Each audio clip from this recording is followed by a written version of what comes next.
E essa semana o papo é de fé, amor, perseverança, acolhimento, de muita emoção. O papo hoje é com ele, Reverendo Sérgio Ferreira, da Missão da Igreja Anglicana em Santos. Então, prestem atenção, roda a vinheta, que vem muita coisa boa por aí. E como eu disse para vocês, hoje é uma maravilha, para a gente é muito honroso receber o reverendo Sérgio Ferreira, da Missão Anglicana da Virgem Maria, na cidade de Santos. Esse amor de pessoa, esse grande sacerdote, um nome muito importante dentro da religiosidade aqui na Baixada Santista, na cidade de Santos e outras cidades co-irmãs. E a gente vai querer saber um pouquinho mais dele e tratar sobre esse assunto tão importante, que é um contexto, é a visão sobre o amor afetivo e a identidade de gênero dentro da religiosidade. Reverendo, a fala é toda sua, nos conte um pouquinho da sua história, nos conte um pouquinho da capela, né, da missão em que o senhor está imbuído. Primeiro, queria dar boa noite a todos que estão nos ouvindo, agradecer imensamente o convite de vocês. Estou muito feliz de poder estar aqui participando. É sempre bom poder dialogar e falar sobre as coisas do divino. Eu sou o primeiro reverendo anglicano santista e eu não falo inglês, né? Já somos cheios de contradições, não é? Então, eu fui ordenado aqui na Igreja Anglicana de Santos, que fica ali em frente ao Orquidário, e eu fundei aqui no Estuário uma missão que atende esse bairro, que é um bairro de portas com a periferia, e também faço trabalho com jovens. Então, esse é basicamente o meu trabalho. Eu fui seminarista da Igreja Romana, fiz todos os estudos para ser um padre da Igreja Romana, mas em determinado momento Deus me chamou para estar na Igreja Anglicana, que é uma igreja que tem algumas diferenças da Igreja Romana. E uma delas é que nós somos muito inclusivos, não é? Recebemos de coração aberto todos os pecadores. Aqui nós sabemos que somos todos pecadores, aqui ninguém é santo. Então, isso nos dá uma tranquilidade em receber qualquer tipo de pecado. E a gente sabe que não tem pecado maior que o outro só porque é diferente. Então, a gente já tem essa vantagem desde do início da reforma em ser uma igreja mais inclusiva. Né? Para explicar?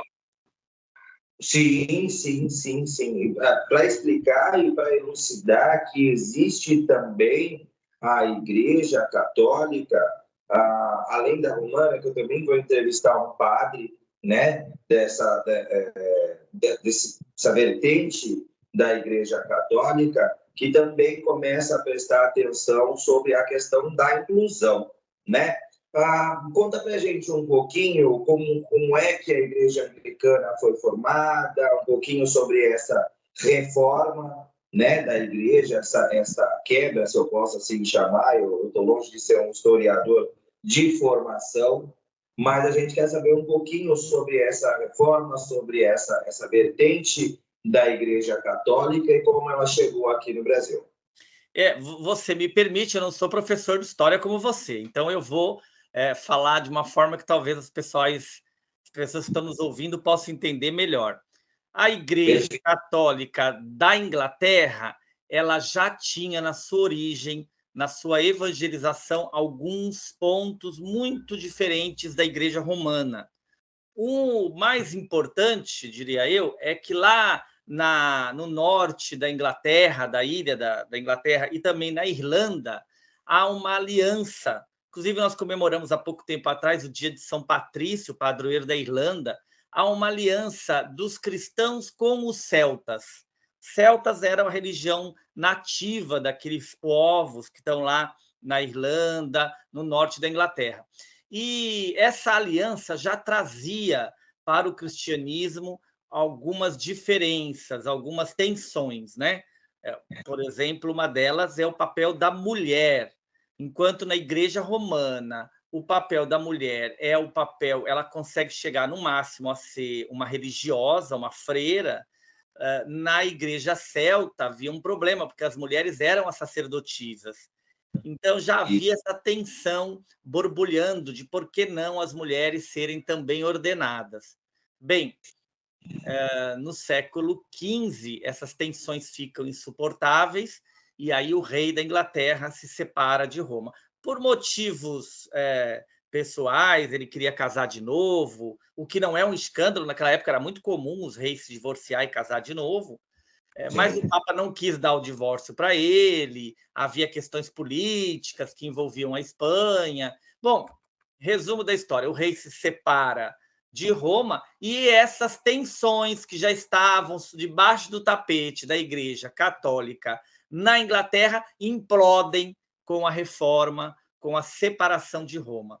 E assim nasce a Igreja Anglicana, que a palavra anglicana significa dos ângulos, dos ingleses, né?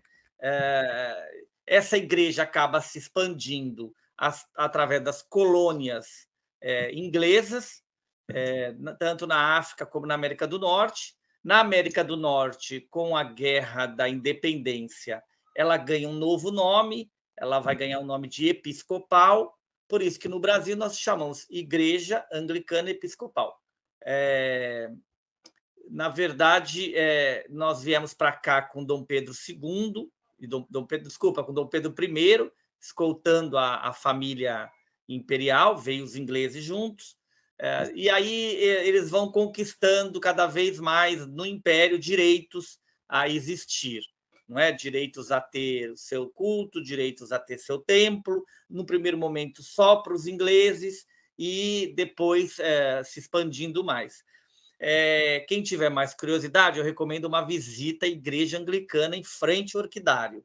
É uma igreja bacana, tem missa em inglês, e lá vocês vão perceber uma coisa bem legal. A arquitetura da igreja, que é uma arquitetura que veio de cópia lá da Inglaterra, e embora nós tenhamos lá o campanário, o local onde se coloca o sino em cima da igreja, vocês vão ver que não tem sino, porque o acordo, quando a Igreja Anglicana foi fundada em Santos, pode até ter uma igreja parecendo igreja, mas sino tocando, não. Naquela época não podia. A igreja soberana, a igreja aliada ao Estado era a Igreja Católica Romana, né? Mas hoje tudo isso já está se passando, graças a Deus, somos mais ecumênicos do que nunca, estamos numa era de muita irmandade entre diversas igrejas. Essa acho que fica bem resumidinho, não é? Professor de História, se você quiser acrescentar algum detalhe aí. Ficou Eu não sei se eu estava na prova de História, mas que eu sei contar a história, eu sei. Não, mas já passou, viu? Já passou. Acho que todos nós também temos agora um pouco mais de profundidade, um pouco mais de ciência, né? Do que é a Igreja Anglicana. É uma vertente da Igreja Católica que todos nós sempre tentamos acessar, mas às vezes por falta de oportunidade ou por falta de contatos mesmo, a gente acaba não acessando. Nós somos uma igreja católica e evangélica. Nós somos a linha do meio. Você vai encontrar uma liturgia muito semelhante à da Igreja Católica e uma teologia muito semelhante à Igreja Evangélica. Essa era a missão, por exemplo, da Rainha Elizabeth, filha do rei que fundou a Igreja Anglicana. Ela vai propor uma igreja via do meio. Olha, maravilha, né? Uma opção para a fé. Eu acho que todas as opções para a fé elas são extremamente válidas. Leandro, explica para a gente. Responde com sim ou não. Existe algum preconceito religioso na sua comunidade, na igreja anglicana, que ele cause juízo de valores a homens ou a mulheres? Essa questão é uma questão que já foi, em alguns lugares, bem superada, mas sempre tem, né? Sempre tem. Somos seres humanos imperfeitos, então ainda há uma certa dificuldade de acolhimento de todos os gêneros, não é? Veja, no Brasil, nós temos dioceses que aprovaram o casamento homoafetivo e há dioceses que não aprovaram. né? No mundo, a mesma coisa. Várias dioceses ligadas na África e algumas dos Estados Unidos não aprovaram. Outras já aprovaram, já até ordenaram, como é o caso da nossa aqui em São Paulo. Eu diria para você que é uma luta de conversão, é o dia a dia, não é? A gente precisa converter as pessoas para que as pessoas possam, de fato, viver e... Em pleno século XXI, reverendo, como a Igreja Anglicana ela lida com essas questões de identidade de gênero, mas principalmente com as questões de transição de gênero? Nós temos ainda bastante dificuldade de entender e de acompanhar casos de transição, não é? Eu sou bem sincero, ainda é uma grande dificuldade, mas não total. Por exemplo, a primeira reverenda da Igreja Metropolitana, outra igreja, que ordenou uma trans, ela fez a sua cerimônia de ordenação dentro de uma igreja anglicana. Nós emprestamos o templo para que fosse feita a cerimônia, foi na paróquia da Santíssima Trindade, onde ela foi ordenada. Há bastante avanços nessa discussão, mas eu diria que os cristãos têm certa dificuldade em compreender o principal mandamento de Jesus, que é amar. E quando você consegue... veja, Jesus pega vários mandamentos da lei e reduz a 2: amar a Deus e amar ao próximo como a si mesmo. Ele reduz os 400 mandamentos de Moisés, ele reduz os 10 mandamentos da tábua da lei, ele reduz em 2, mas nós ainda temos muita dificuldade com esses 2, viu? Então, eu diria que o principal caminho para se compreender, para se trabalhar essas questões, é o amor. Nós estamos falando de pessoas que sofrem de um sofrimento, nós estamos falando, em muitos casos, até de um verdadeiro martírio, onde pessoas são, de fato, incompreendidas pela sociedade, pela família e até por elas mesmas. E não são poucos casos que não terminam em tragédia, não terminam em suicídio, não terminam numa situação muito, muito difícil, muito dolorosa. Se a igreja escolher ficar de costa para essas pessoas, a igreja traiu a sua função. Acho que não teria fala maior. Quando uma religiosidade, seja ela qual for, né, ela vira as costas para um ser humano, ela não permite a profissão, né, a questão de ter uma fé, de aplicar uma fé, de viver uma fé. Eu acho que ela perde um pouco o sentido, né? Ainda nesse mesmo gancho do senhor, e aqui é uma pergunta para o reverendo mesmo, acho que não para a palavra da igreja, para o reverendo.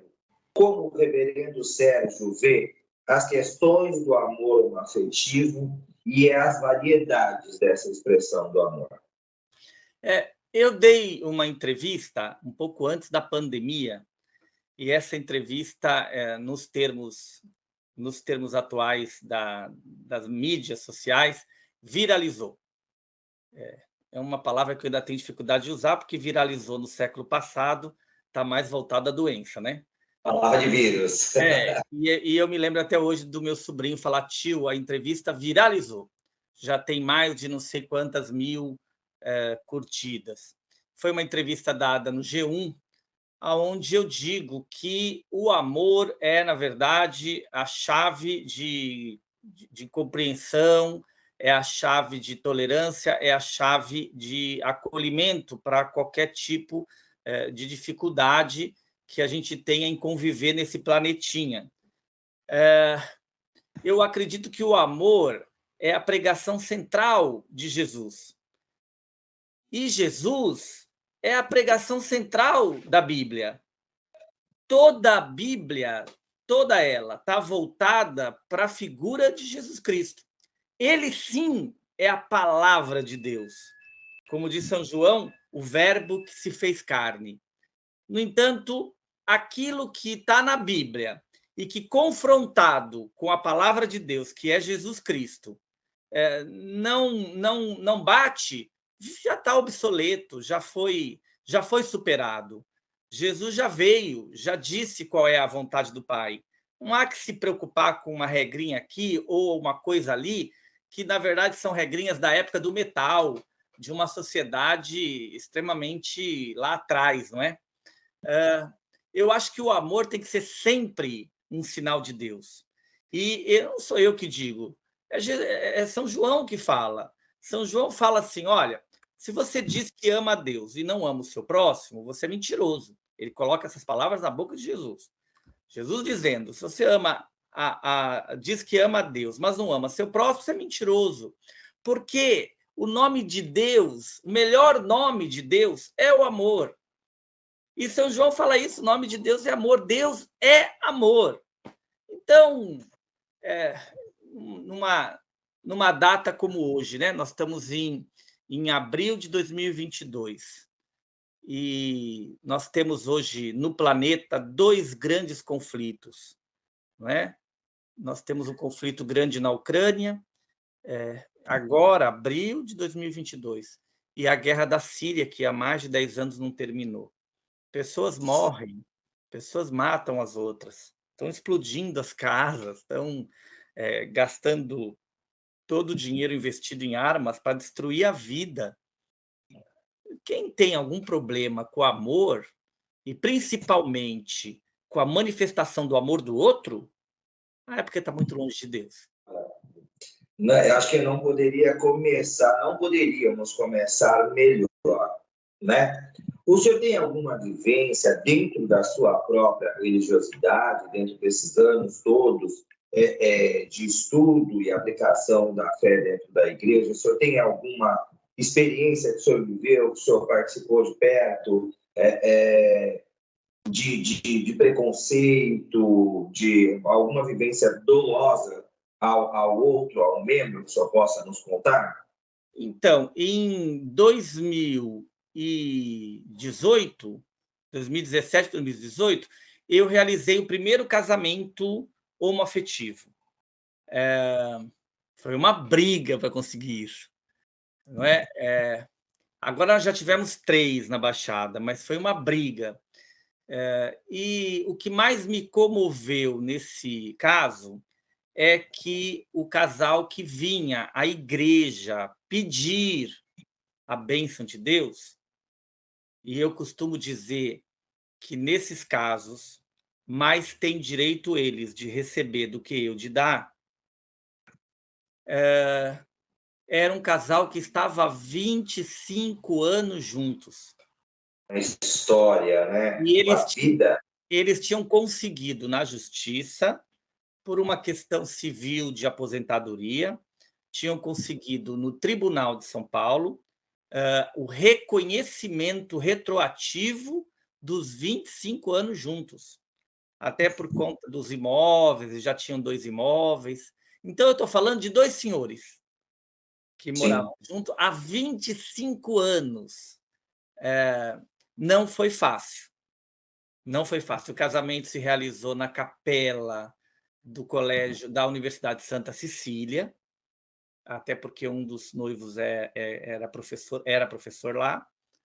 E depois a festa e a celebração dos 25 anos foi aqui na missão, foi aqui na capela da nossa missão. Eu acho que, filho, eu vivi diversas manifestações de preconceito, até mesmo dentro da Igreja Católica. Mas o tempo e o amor faz tudo isso virar fumaça. A gente não fica guardando muito essas coisas. Não é bom guardar e não tem por que guardar. Hoje eu me sinto bastante realizado como reverendo e hoje eu posso falar. Eu posso falar em nome da igreja e em nome de Jesus, né?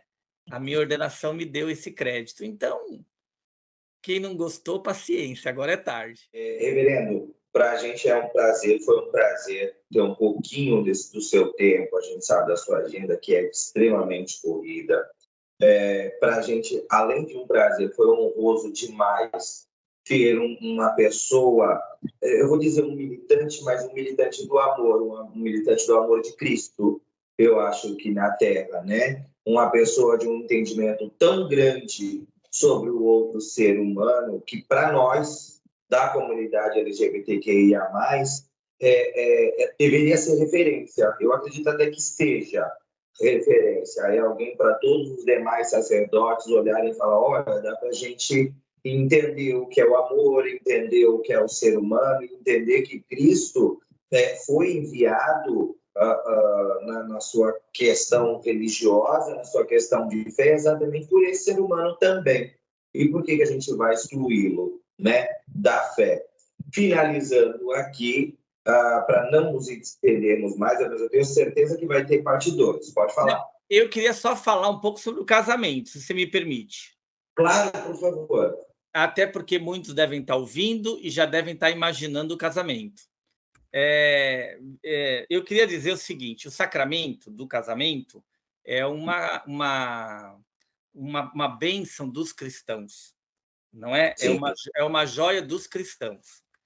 A Igreja Ecumênica, aqui em São Paulo e basicamente no Brasil, ela é muito ecumênica. Nós somos uma igreja muito aberta. Aquele sentimento de que só aqui nós temos contato com o Deus verdadeiro e só aqui é que você vai ser salvo, não existe na Igreja Anglicana. Nós não privatizamos Deus, nós não privatizamos a fé, nós admiramos e respeitamos a fé alheia, porque ela, no fundo, nos leva ao mesmo caminho, não é? Ela, no fundo, nos leva ao divino. Então, eu não tenho pretensão nenhuma de ser dono e proprietário do divino. O divino está em cada pessoa se manifestando e se revelando de várias formas. O casamento anglicano, a bênção anglicana, ela passa primeiro por você participar de alguma comunidade anglicana, não é? Eu posso organizar um casamento em uma outra religião, desde que seja convidado pelo líder daquela religião, não é? Então, outro dia, por exemplo, um casal do candomblé, não, da Umbanda, queria que eu organizasse o casamento. Eu falei, não, o pai de santo vai estar junto? Ele me convida? Aí eu vou. Mas se o pai de santo não vai estar junto, e vocês confessam que são da Umbanda, vocês têm que casar lá, né? Então, eu vou arrumar uma briga de concorrência. Né? Daqui a pouco o pai de santo vai vir roubar meus casamentos também. Então, na verdade, o respeito passa por isso. Se você pensa em casar e pensa em ter a bênção de Deus, isso é importante para você, para o seu reconhecimento com a sua família, sem a sua família, entre em contato com a gente vai fazer um trabalho de conhecer, de também entender como é que é essa relação, se ela está baseada no amor, porque também essa coisa de eu te amo ficou fácil, viu? Esse negócio de eu te amo é um negócio impressionante. Conhece na balada à meia-noite e às 4 da manhã já está falando que eu te amo. Então é meio complicado, hein? Eu acho que não é tão rápido assim o amor. Mas, em todo caso, nós estamos nessa fase, né? Eu prefiro que diga que eu te amo do que eu te odeio. Né? Eu te amo sempre vai ser uma bênção boa, sempre vai ser uma energia boa. Mas é bom amadurecer, é bom caminhar, é bom se conhecer. Tá no pique, acha que é importante reunir os amigos, dar um testemunho de amor, pedir a bênção de Deus, fazer uma festa para celebrar a vida, me convida que a gente faz o casamento. Que maravilha, reverendo. Mais uma vez, eu acredito que o amor, o ser humano, sejam objetos de estudos intermináveis. É muito importante para a gente que a Igreja Anglicana tenha essa visão, tenha essa abertura, essa atitude inclusiva, né, a toda a comunidade LGBTQIA+. Mais uma vez, eu quero agradecê-lo em nome da Argentina, em nome de todos nós aqui do canal, dessa grande família aqui do canal Argentina Show, por esse momento de atenção que o senhor deu para a gente, por essa aula de simpatia, de educação e de amor ao próximo.